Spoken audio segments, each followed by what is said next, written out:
There's only one bottom line on Wall Street, and that bottom line is how much money you make.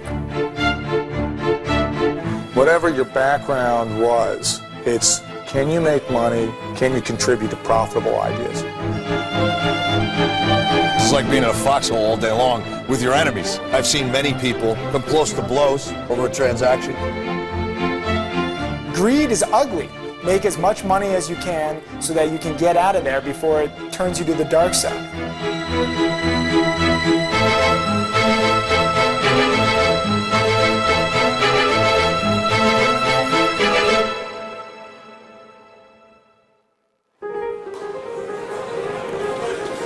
You want me to buy it on a straight plastic or a zero plastic? 1,000 trees. It's a public offer, it's not me.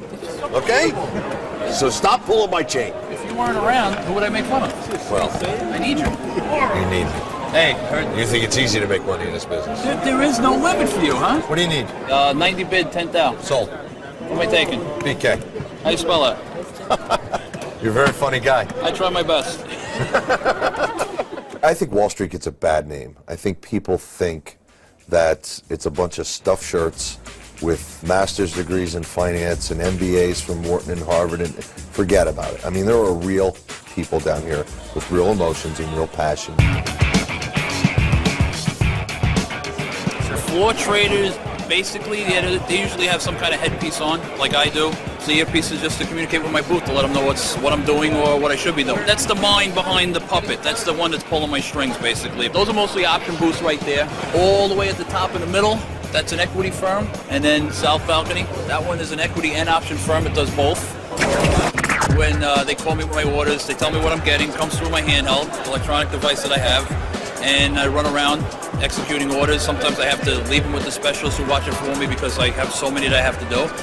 Timmy, SEA, can I check it again, please? SEA, yes, sir. Thank you very much. Got 2,000 to buy. I got another 2,000 to buy, yeah. Sell 1,500 at 61 Apex. Thank you, sir. You're welcome. Party on.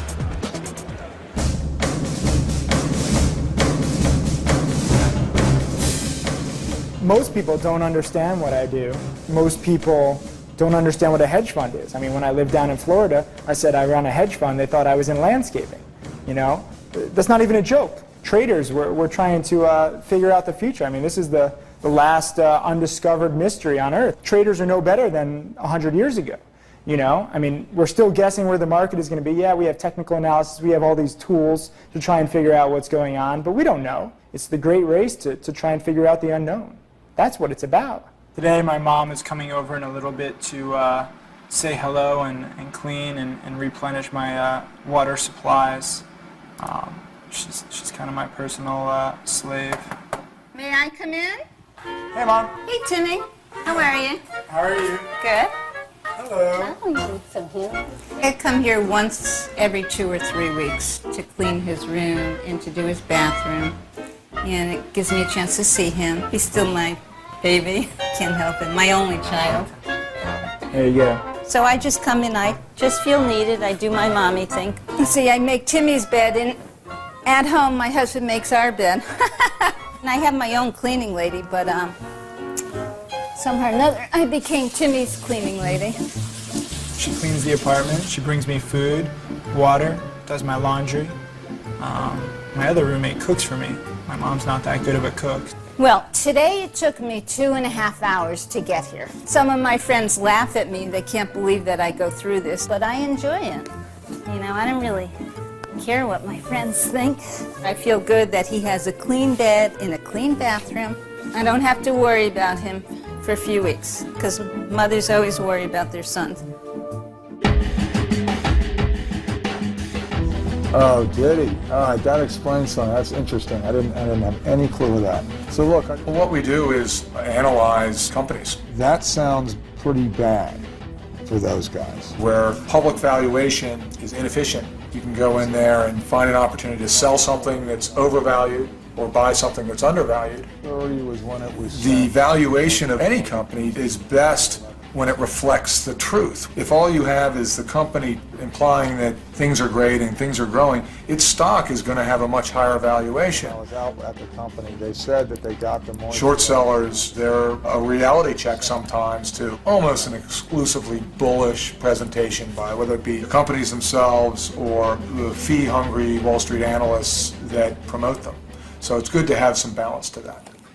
One of the companies we are following is a very expensive designer jean manufacturer. $250 jeans. Why anybody buys those, I don't know, but they do. People do buy them. So this company, we think, has an inventory problem, but they're not acknowledging it to anybody. These jeans, a couple of years ago, were the hot jeans. And so they gave specific stores exclusive right to sell the jeans in a certain area. So we're going to go up to the Bronx. We're going to go to a kind of a retail alley. And the reason for that is one of the ways to check whether they're overstocked is to look and see if some of the B and C stores are showing up with product.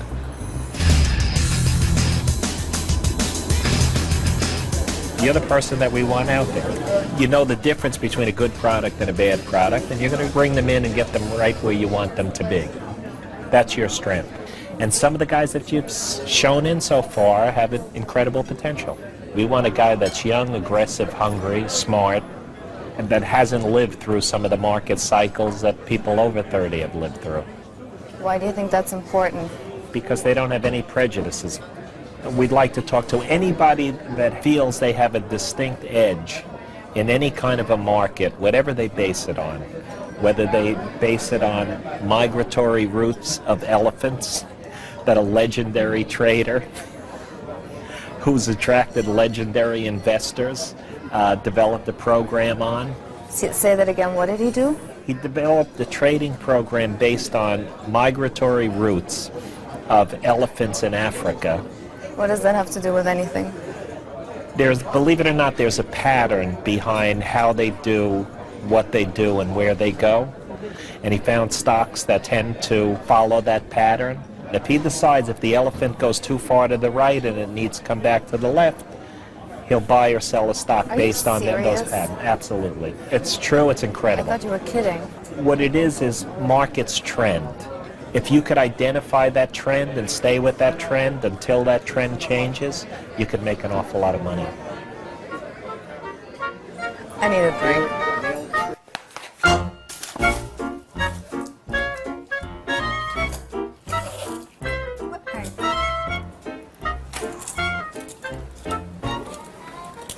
Timoteo, what the hell are these handcuffs doing here? You shut up, I am losing money. I won them at Dave & Buster's. Go away. Oh.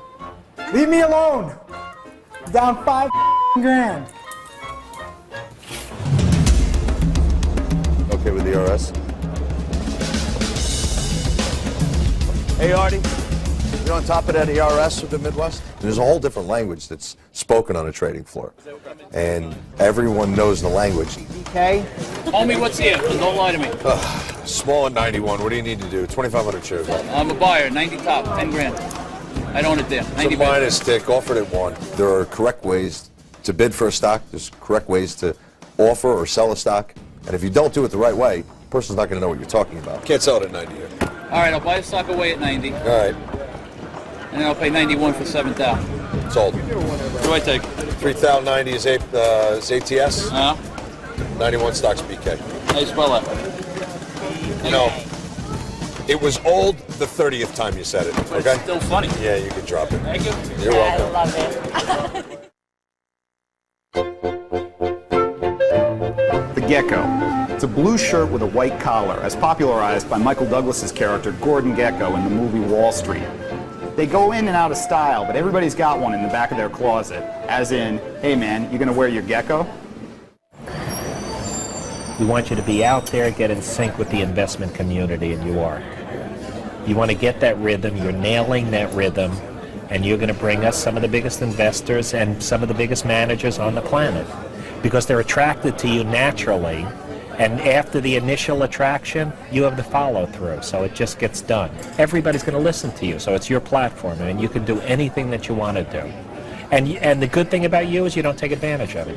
You don't know it is the good thing. No, I don't. So, I mean, that's a great thing. That's a gift. Forgetting about business, your biggest challenge is going to be to fend off the wedding proposal.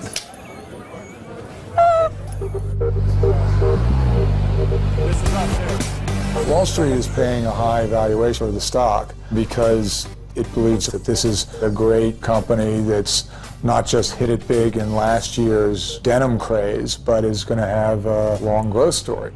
If in fact they do have an inventory problem and they're going to struggle to meet sales and earnings expectations in the future, so there's money to be made in covering the short, buy low, sell high, but just in reverse order.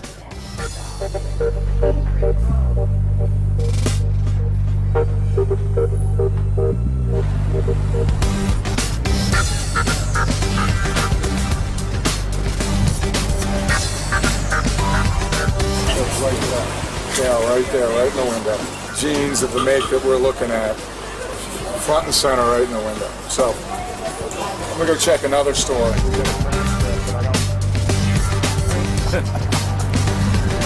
Yeah, they got them. These guys are moving product through channels that they initially didn't intend to. The only conclusion I can come up with is because they have excess product and they're trying to get it out the door so they can book it as revenues and earnings. This is supposed to be an exclusive, highly demanded brand that has cachet. They must have had several hundred jeans in there.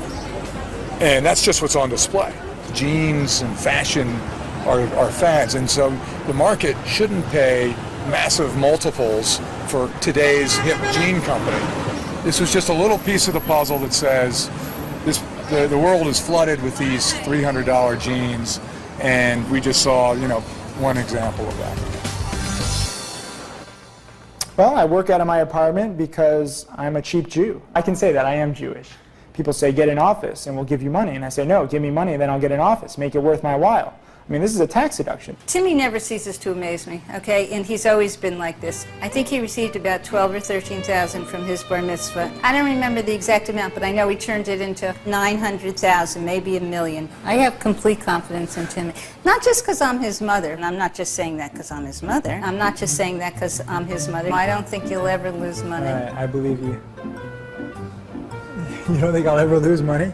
Well, you're going to lose money, but you're also, I mean, everyone loses money at some point in their life, but you're never going... But you're not saying this just because you're my mother. No. Shut up. You gonna hit me? You gonna hit me on camera? Bring back my childhood? Oh, right. I was an abusive mother. I'm glad you can finally admit it. Thank you. Abused child. Now let's laugh about it. You can't see the scars. They're buried in my heart, you bitch. He's got a great sense of humor, okay? He's always made people laugh. But Timmy's highly intelligent. I feel very grateful that at a young age he found what he wanted to do. He has his identity, he knows what he's doing and he loves what he does. Okay, Timmy, I'm leaving. All right, one sec. I'm in the middle of the trade. Okay.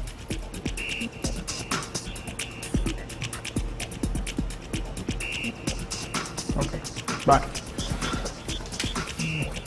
Bye, sweetheart. Love you. Yeah, love you too. Bye. Bye.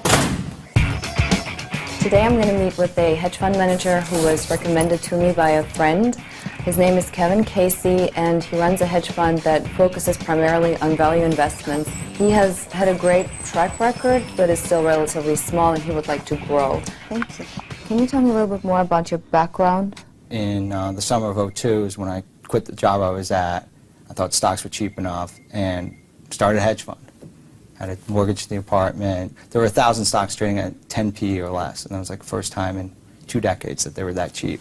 And so you yourself took on a lot of risk to become an entrepreneur and start this venture? Yes. Mm-hmm. And how much of your own money do you have invested in your fund? Basically like 90% of my liquid net worth. That's very good. That's a convincing argument for investors. Every summer we usually try to hire a few, mostly it's college-level interns, people that have majored in finance are looking to get a little experience, add to the resume. Daniel's the son of one of our senior traders here. Asked if he can come in and get a flavor of what goes on here, what Dad does for a living. And, you know, he's been a good asset. He's a hard worker. He's learned a lot, I think, in the last few weeks, too. So we'll abuse him for the rest of the summer. I'm learning from a girl over there. Her name is Liz. She teaches me all the tricks and trades of how to work the book. Basically, I'm the only female on the post. I'm like everyone's mother. She's the matron of the post. I work out. What I do is, back here there are a bunch of files and papers that they spit out through their computers, and they come out through here, and we have to file them, ripping them off, but they come out like rapid fire, usually in the morning, in the late afternoon, right about now. They usually start coming out rapidly. Mr. Nunn here shows me how to read these charts here, and Teaching them how to follow the market. Yeah, I read these too. I figured them out too. Is it harder or not as hard as you thought? I work harder. No, yeah. Stop chewing your nails.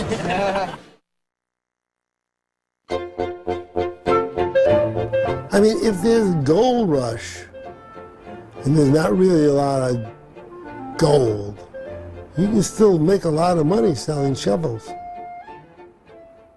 Tonight we're going to the Bull and the Bear at the Waldorf Astoria. And we're going to meet up with some of my Wall Street friends, and we're going to talk trading and talk Wall Street and talk finance and have a good time. Most of my friends my age, they're not in an independent situation like me. One trades options, another one assists in trading currency, another one works for a real estate hedge fund. It's just all sorts of Wall Street type people. At 24 years old, they hire young kids because we're cheap and we work harder than everybody else. Exactly. We have to. I don't have a wife and kids to go home to at 6 o'clock at night. I can stay in the office and work if I have to. One of the few jobs where you have to stay up to date on things, otherwise you're out of the game. And it's also competitive. That's another thing. That's what I like about it the best.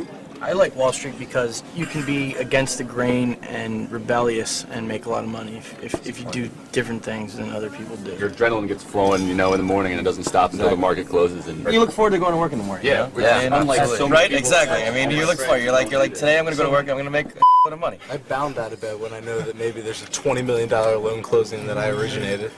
I mean, you can't complain. Life is good. Life is definitely good. You know what? The bad days are better than the good days. The good days, you're worried about losing what you just made. The bad days, you're like, my stock got cheaper. You know what I mean? That's the way I look at it. Well, you also lose a little bit of emotion over time. You know, $50,000 update. I'd take 3 laps around the campus naked. You know, I'd be pumped up.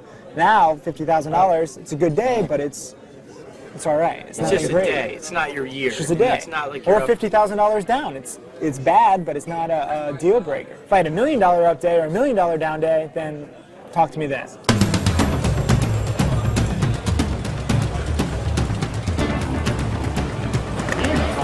Some of these stocks that may have some momentum, make a judgment call on where they seem to be going towards the end of the day. Part of the service that a broker provides that a machine does not is information. So that's why some people prefer to use a broker. They get a feel for the marketplace, what's going on. Your partner said this morning we were splitting stock. You want me to buy it on a straight plus stick or a 0 plus stick? 1,000 trades. Okay, well then. Ask the geniuses in the booth what would they like me to do with it. When there's a transaction that takes place, we don't whip a contract out of our pocket and sign it. We don't shake hands even. It's done on a verbal agreement. Last 18, I can't buy it on a straight plus, sorry. Out of luck. Out of luck. Next. This is my job, having to put up with Yeah, your job is to stand here and find out a way for us to buy you lunch every day. That's your job. You didn't buy lunch In the middle of executing orders. You didn't buy me lunch today. They're all friendly. They're all nice to each other. They just bust each other's chops. That's all. Ask me what they would like me to do. And who's the 19 offer now? It's 100 shares. I am not going to $5 grand. Oh, I'm showing stock behind it. You ran liquidity to the market. That's my job. You got upset when there was a 1 lot there. Now you get upset when there's 5,000 shares there. I'm not upset. Come back to me and tell me what you care. Answer the questions. Come back to me and tell me what it is you want me to do. Ask the brain trust in the booth. Get a real dealer over here. Okay. All right. Well, in the meantime, you've done nothing. instead of the imposter. In the meantime, you've done nothing. I'm just a pretty Ask the brain trust in the booth what they want us to do. Take me out of 20. How about we take you out to dinner first? If you work on Wall Street, it comes down to what you're all about. I would absolutely recommend it if you're the right personality. Good night, man. Nice job today. 3 days from now, I have a meeting with a fund of funds. I met with them 6 months ago. Never heard anything back from them. Thought I did horribly. They called me up the other day saying, we're still following you. We love your strategy. We love your fund. We're thinking about giving you $2.5 to $3 million. Come in on Monday. Talk to us. Let us know how's it going. Out of the blue. So all my work, you know, you don't think it's paying off. You don't think anyone's paying attention. Out of the blue, someone comes and you could just double the size of your fund. Doesn't it feel like a lot of times as soon as you're about to give up, you make money, Yes. or you have a good Yes. opportunity? It's like hooking up with girls. When you're not It's looking very for true. it, it just happens. There's a common statement known as you money, where the extent that you can say, you know, I eat you, I can walk into my boss's office and pee on his desk, and you know what? It doesn't matter because I have enough money to do whatever I want to do. Where do you guys define that? The problem is like, you know, money could be at 10 million, but like, then all of a sudden you're hanging out with people who have 10 million, and then they have jets, and then like, you're like, I can't afford a jet with 10 million. I need 100 million, you know? If you're a loser and you only have $200 million, it's as good as a cool guy with $2 million. Every number. It does depend on $50 million. It does depend on what you're spending on. $25 million. 100 million. I say $100 million. Yeah, right? As well, 100 million. FU money is around 20 million. 200 You million. greedy mother. FU money, my opinion is, say you have $10 million. You invest in 5% treasuries. You're bringing in $500,000 a year. That's enough to send your kid to college, buy braces, you can go on a nice vacation, you can buy a boat, you can have a summer house. I think that's money because you can do whatever you want. You guys agree? God bless America. You can't have a private jet though. You can't have a private jet, but you can live the ultimate middle class, upper middle class lifestyle that everybody dreams of. FU money is money that you don't have to reason for it. Right. It's I ridiculous. don't think you have to reason with $10 million. No, but you can't waste $20,000 on some stripper that you met with. $500,000 tax-free You can do a income. lot of stuff for upper middle class. $500,000 But the key word is tax-free upper income. middle, not upper. Amen. You I don't know, just man. have I don't cheap agree. taste. That's good. Have fun with I your have cheap taste too, I agree with That's that. good. Cheers to cheap days, my friend. Have fun with your daughter's braces. Because I mean, 500,000. Your money, what do we do? There's $500,000 here. You're not going to not do whatever. It doesn't Drink even some matter. water. $500,000 in New York is nothing. Dude, you can do whatever you want. $10 million. You can do whatever you want, not whatever we want. I want to be able to say, I quit this. I'll be a teacher at 40 years old. I'll have my boat in Florida, and I can say, F you, because I have FU money. Well, have fun in your middle class Florida trailer home. I like the Bahamas better. I just want to be able to go to any store I want, any car dealership I want, and just do whatever I want. You know, buy whatever I want. At any time during the day. If some single mother comes up to me and she's waiting this table, and I'm just at a diner getting some bite to eat. I'll give her a $200 tip on $100. $200, and her kid needs to go to college. I want to be able to say, hey, here's 20 grand. Send your kid to college. You know, I think that's what it is. Honestly, that's how I feel. Oh, it's true. That's beautiful. Goodness. Sorry, Sandy. So gross. Ever since I put that in. He dropped all my clothes on the cockroach. Trying to help. Hands-on research. Pretty pony, pretty pony. Nobody can bullshit as good as you.